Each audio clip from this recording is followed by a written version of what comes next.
BJP के नए अध्यक्ष का नाम आखिरकार तय हो गया है। इस नाम पर नरेंद्र मोदी, अमित शाह और आरएसएस तीनों की सहमति बन चुकी है।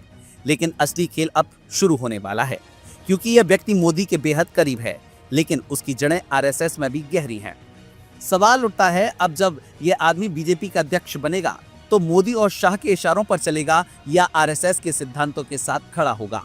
सबसे दिलचस्प बात यह है कि यह वही शख्स है जिसने हरियाणा में नरेंद्र मोदी के साथ स्कूटर पर सफर किया था। दोनों साथ रहते थे, साथ घूमते थे, मोदी के सबसे खास लोगों में एक। लेकिन कुछ महीने पहले ही इस नेता को मुख्यमंत्री की कुर्सी से हटा दिया गया और दिल्ली बुला लिया गया। अब यह केंद्र सरकार में मंत्री है और यही आदमी बीजेपी का नया अध्यक्ष बनने जा रहा है। नाम का खुलासा करने से पहले समझना जरूरी है कि यह नेता कितनी बड़ी मुश्किल में फंस सकता है, क्योंकि सामने दो बड़े सवाल खड़े हैं। पहला, नरेंद्र मोदी अगले साल सितंबर में 75 साल के हो जाएंगे। बीजेपी के नियमों के मुताबिक 75 के बाद पद छोड़ना पड़ता है। ऐसे में क्या मोदी को प्रधानमंत्री पद छोड़ना होगा? दूसरा, अगर मोदी को पद छोड़ना पड़ा तो अगला प्रधानमंत्री कौन होगा, अमित शाह या योगी आदित्यनाथ? बीजेपी का यह नया अध्यक्ष इस पूरे खेल में किसकी तरफ खड़ा होगा, यह सबसे बड़ा सवाल है। बीजेपी का नया अध्यक्ष कौन? अब वक्त आ गया है इस नेता के नाम का खुलासा करने का। इस नेता का नाम है मनोहर लाल खट्टर। हाँ, वही मनोहर लाल खट्टर जो एक झटके में हरियाणा के मुख्यमंत्री बनाए गए थे। पहली बार विधायक बने और सीधा मुख्यमंत्री की कुर्सी मिल गई। पूरा हरियाणा चौंक गया था। खट्टर ने लगातार 9 साल तक हरियाणा की सत्ता संभाली, लेकिन चुनाव से ठीक पहले उन्हें हटा दिया गया और केंद्र में बुला लिया गया। अब मनोहर लाल खट्टर को बीजेपी अध्यक्ष बनाया जा रहा है, लेकिन यह आसान नहीं होगा। क्यों? क्योंकि अब उनके सामने मोदी, शाह और आरएसएस के बीच संतुलन बनाना सबसे बड़ी चुनौती होगी। मनोहर लाल खट्टर मोदी के सबसे खास लेकिन आरएसएस के आदमी। मनोहर लाल खट्टर की पूरी राजनीति नरेंद्र मोदी के इर्द गिर्द घूमती रही है।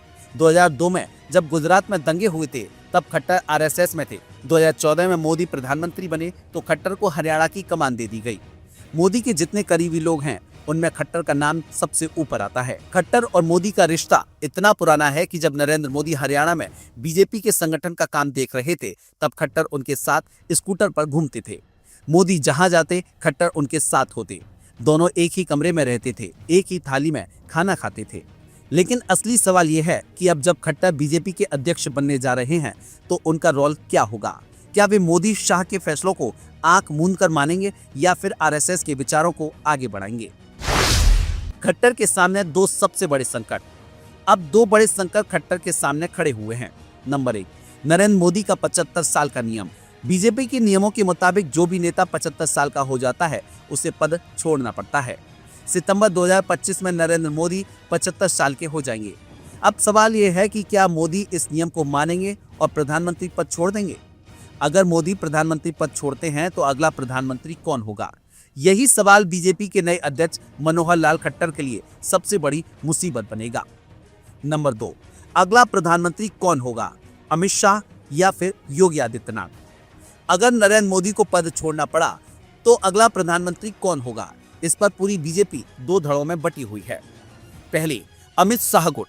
अमित शाह प्रधानमंत्री बनना चाहते हैं, उन्हें मोदी का सबसे भरोसेमंद माना जाता है। नंबर 2, योगी आदित्यनाथ गुट। योगी के समर्थक चाहते हैं कि वे प्रधानमंत्री बने।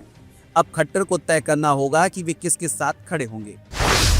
खट्टर किसका साथ देंगे, योगी या अमित शाह? अगर मोदी प्रधानमंत्री पद छोड़ते हैं तो मनोहर लाल खट्टर किसका समर्थन करेंगे? अब तक की जानकारी के मुताबिक खट्टर पूरी तरह से अमित शाह के साथ हैं। योगी आदित्यनाथ को बीजेपी के कुछ पुराने नेता और आरएसएस का एक बड़ा धड़ा समर्थन करता है, लेकिन खट्टर का झुकाव पूरी तरह अमित शाह की तरफ है। अगर मोदी पद नहीं छोड़ते तो खट्टर की भूमिका क्या होगी? एक और बड़ा सवाल है, अगर नरेंद्र मोदी 75 साल के होने के बावजूद प्रधानमंत्री पद नहीं छोड़ते तो इस पूरे खेल में मनोहर लाल खट्टर की क्या भूमिका होगी? खट्टर को बीजेपी अध्यक्ष बनाने का एक बड़ा कारण यही है कि वे मोदी के सबसे वफादार नेताओं में से एक हैं। अगर मोदी पद नहीं छोड़ते तो खट्टर उनके लिए माहौल तैयार करेंगे और पार्टी को इस फैसले के लिए तैयार करेंगे। खट्टर की रणनीति क्या होगी? अगर मोदी प्रधानमंत्री बने रहते हैं तो खट्टर को इन चीजों का फोकस करना होगा। पार्टी को एकजुट रखना, अमित शाह और योगी आदित्यनाथ के बीच मतभेद को संभालना, 2029 के चुनाव की तैयारी। अगर मोदी 2029 तक प्रधानमंत्री बने रहते हैं तो खट्टर को पार्टी को उस दिशा में ले जाना होगा। आरएसएस को संभालना। बीजेपी अध्यक्ष बनने के बाद खट्टर को आरएसएस की नाराजगी से बचना होगा। बीजेपी का नया चेहरा, लेकिन असली ताकत किसके साथ में? मनोहर लाल खट्टर का बीजेपी अध्यक्ष बनना सिर्फ एक औपचारिकता नहीं है, यह 2025 और 2029 के चुनावों की सबसे बड़ी रणनीति का हिस्सा है। अगर मोदी 75 साल के होने के बाद भी पद पर बने रहते हैं तो खट्टर उनके समर्थन में माहौल बनाएंगे। अगर मोदी पद छोड़ते हैं तो खट्टर पूरी तरह से अमित शाह के साथ खड़े होंगे।